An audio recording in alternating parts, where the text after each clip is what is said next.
जिम्मेदार कौन है इसका? जिम्मेदार दंगाइयों से बड़ा जिम्मेदार सरकार है, हरियाणा सरकार है। पता होते हुए भी पुलिस प्रशासन ने कार्रवाई नहीं की तो किस बात की ओर इशारा है? कहीं ना कहीं विधायक ने पैसे खिला रखे होंगे या ऊपर से सरकार का दबाव होगा। दंगाइयों से पहले सरकारी एजेंटों और प्रशासन के एजेंटों पे कार्रवाई होना चाहिए, जिन्हें पूरी जानकारी होते हुए भी कार्रवाई नहीं की। अराजकता को बढ़ावा देते, दंगाइयों को बढ़ावा देते, जैसे खट्टर साहब ने हरियाणा में खट्टर साहब ने बढ़ावा नहीं दिया वोट बैंक के लिए। मॉडल होता, योगी जी मुख्यमंत्री होते तो अब तक क्या हो चुका?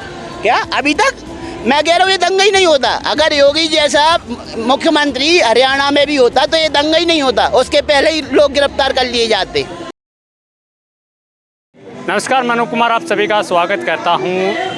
हरियाणा के मेवात में जो हुआ किसी से छुपा नहीं हुआ, एक ऐसा दर्दनाक हादसा जिसको देखे निरसेह रूह ही काँप जाती है।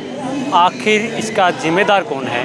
एक वरिष्ठ पत्रकार है रिंकेश जी, कैसे देखते हैं तो मेवात का जो भी करना कैसे देखते हैं? देखता तो इस देश का विपक्ष देख रहा है, जो मणिपुर की घटना पर तो आवाज़ उठाता है लेकिन मेवात की घटना पर मौन हो जाता है। और मैं तो ये कह रहा हूँ मौन पक्ष और विपक्ष वाली बात नहीं, यहाँ तो दोनों को आवाज़ उठानी चाहिए। अगर खट्टर सरकार गलत है तो खट्टर सरकार के खिलाफ कार्रवाई होनी चाहिए, अगर वहाँ का प्रशासन गलत है तो प्रशासन पे कार्रवाई होना चाहिए। दंगाइयों से पहले सरकारी एजेंटों और प्रशासन के एजेंटों पे कार्रवाई होना चाहिए, जिन्हें पूरी जानकारी होते हुए भी कार्रवाई नहीं की।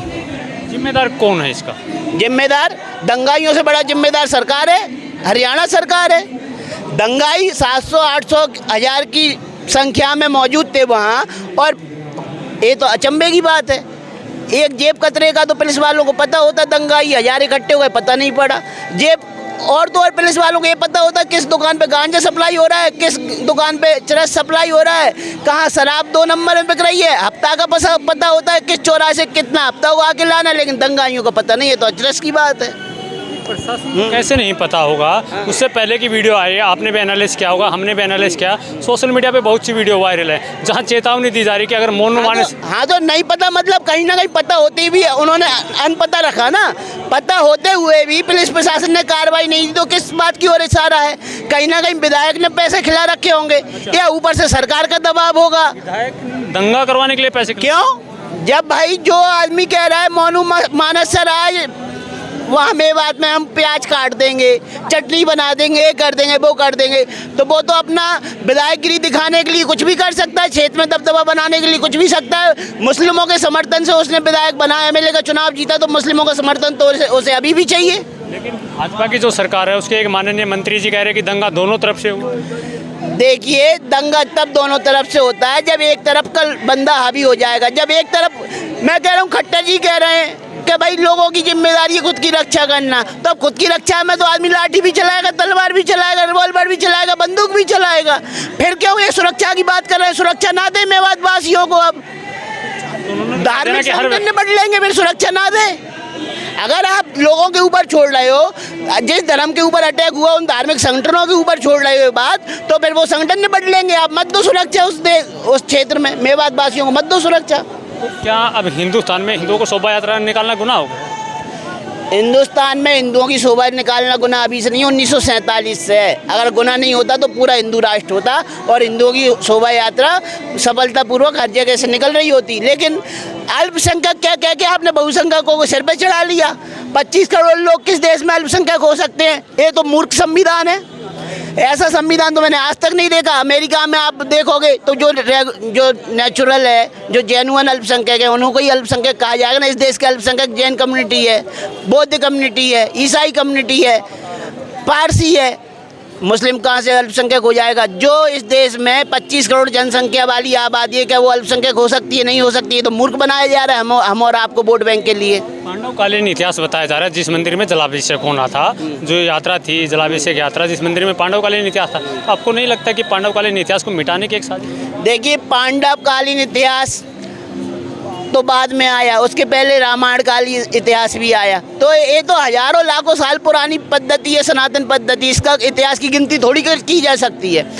एक से एक महापुरुष इस पृथ्वी पे जन्म लिए, लेकिन इतिहास मिटाने की कोशिश तो वो चोर उचक्के कर रहे हैं ना, जिनका कोई इतिहास ही नहीं है, जिन्होंने तो केवल मंदिर की ऊपर की दीवारें तोड़ के अपनी गुम्मदें खड़ी कर दी, कहती है मस्जिद है। अब ज्ञान वापी भाई फैसला सुना दिया ना हाई कोर्ट ने कि भाई सर्वे होगा, बिना खुदाई के सर्वे होगा, लेकिन सर्वे में जो प्राप्त होगा उसी के आधार पर निर्णय सुनाया जाएगा। कर्जमाफी पे भी योगी जी कहते हैं कि त्रिशूल कहाँ से आ गई, एक मुख्यमंत्री को ऐसी भाई साहब, मुख्यमंत्री कम से कम स्पष्ट बोलने की हिम्मत तो रख रहा है। कई मुख्यमंत्री वोट बैंक के लिए चुप बैठे रहते हैं, अराजकता को बढ़ावा देते, दंगाइयों को बढ़ावा देते। जैसे खट्टर साहब ने हरियाणा में, खट्टर साहब ने बढ़ावा नहीं दिया कि वोट बैंक के लिए।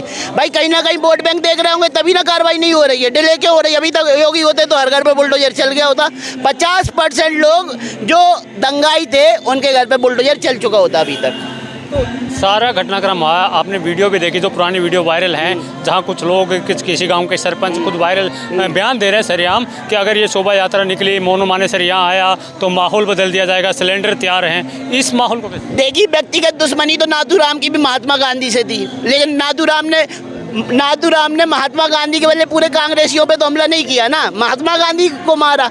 अब भाई, अब मोनू मानेसर तुम्हारी पर्सनली दुश्मनी है तो मोनू मानेसर को टारगेट करो। आप 1000 लोग जो सनातनी है, 6000 लोग, 7000 लोग, 10,000 लोग जो भी गए, उनको टारगेट करने की जरूरत क्या थी? अगर आप ईमानदार हैं अपनी जगह, तो आप ईमानदार इसलिए नहीं क्योंकि आपका पूरा मेवात क्रिमिनल बैकग्राउंड से भरा हुआ है। आपने पुलिस की टीम पे हमला बोला, पुलिस का हाँ, क्या पुलिस ने आपके उनको जिंदा जलाया था कार में, मुस्लिम भाइयों को, उनको जुनैद को।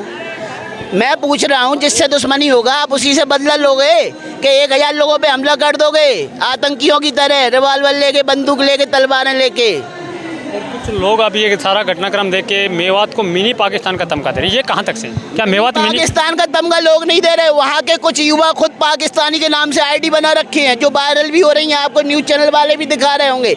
आप खुद अपने आप को पाकिस्तानी कहोगे तो फिर तो मिनी पाकिस्तान कहला ही जाएगा। आप खुद अपनी आइडेंटिटी फेसबुक प्रोफाइल पे लिख दोगे, मैं भाई अनूप पाकिस्तानी, तो पाकिस्तानी तो आप कहला ही जाओगे ना।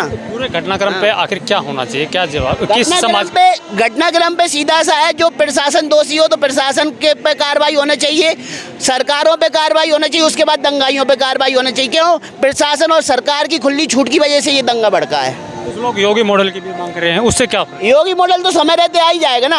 अगर खट्टर साहब काबिल नहीं है मुख्यमंत्री बनने के, अपनी जनता की रक्षा करने के, तो योगी मॉडल अपने आप आ जाएगा। अगला मुख्यमंत्री बनेगा वो योगी मॉडल ले आएगा। क्या शिवराज सिंह सरकार पहले योगी वो अपना बुलडोजर मॉडल के अपना रही थी क्या? लेकिन शिवराज ने योगी मॉडल को देखा सक्सेस था, इसलिए उन्होंने एमपी में भी कर दिया लागू। योगी मॉडल होता, योगी जी मुख्यमंत्री होते तो अब तक क्या हो चुका? क्या अभी तक? मैं कह रहा हूँ ये दंगा ही नहीं होता। अगर योगी जैसा मुख्यमंत्री हरियाणा में भी होता तो ये दंगा ही नहीं होता, उसके पहले ही लोग गिरफ्तार कर लिए जाते।